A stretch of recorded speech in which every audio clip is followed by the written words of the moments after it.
These are serious allegations. We need to get to the bottom of it. It represents a pattern of behavior where this Prime Minister has attempted to silence those who would criticize him.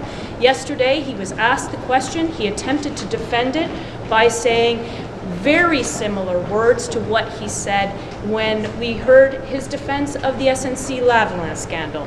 And we all know that after that, the comments that he made turned out to be false, and representing, of course, a pattern of behavior that this Prime Minister's credibility is to be questioned, and anyone who gets in his way, he's going to find ways to silence them. We seriously hope that the committee, the Liberals on the committee, who have the majority, will vote also to be able to get to the bottom of this and support this investigation.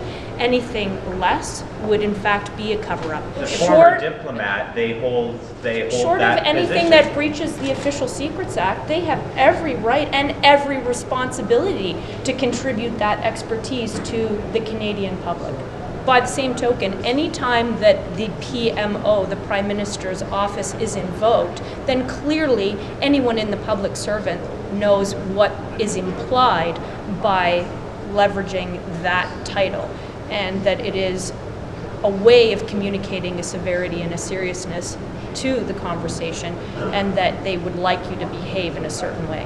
What my understanding is there was an intention to inform, an intention to engage. It was misunderstood and heard as an intention to somehow direct, and we've been very clear. And it wasn't in the committee meeting.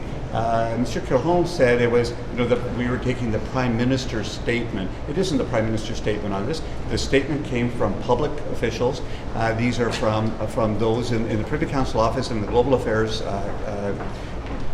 public servants. They have made a very clear statement that there was no direction from the Prime Minister's office nor from the Minister, and that the ADM made those statements without any authority from anyone.